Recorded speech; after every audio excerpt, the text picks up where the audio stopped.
ভাই, নোমানে আমি সব কিছু বুঝাই দিছি। আমি তাহলে এখন রওনা দিই। কই যাস তুই? তোরা নিয়ে না আমি গরু কিনতে যাবো?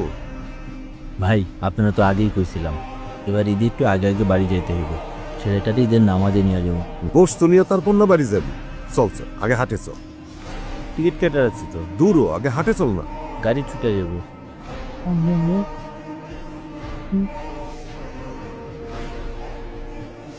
ওরা চলে আসছে? আচ্ছা ঠিক আছে, আমরাও গরু নিয়ে আসতেছি। কিরবে আম কত গরু? পছন্দ হয়েছে একটাও? হ ভাই, এইটা। বাহ, তুই না থাকলে আমি কি গরুটা কিনতে পারতাম? হ্যালো, ভাই, পরিবহনের কাউন্টার থেকে বলতেছি। আমরা উনি বাস ছেড়ে দেবো, আপনি কই? কিরে, দাঁড়ায় আছিস কেন? তাড়াতাড়ি আয়। আয়।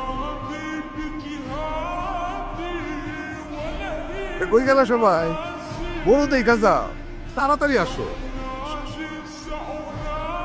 আব্বু, আমাদের গরু।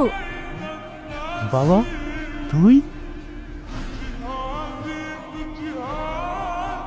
আমি কিছু করি নাই, তোর ভাবির কাজ।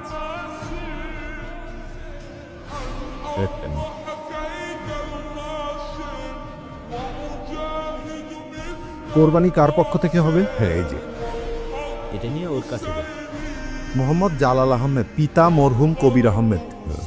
মোসাম্মদ রোকসানা খানম, পিতা শারাফত হোসেন। মোহাম্মদ রফিক, পিতা মোহাম্মদ কাউসার মিয়া। ভাইজান, আরে তুই তো আমার ভাই, তোরে সারা কুরবানি দিই কেন? ঈদ মোবারক। ঈদ মোবারক ভাইজান।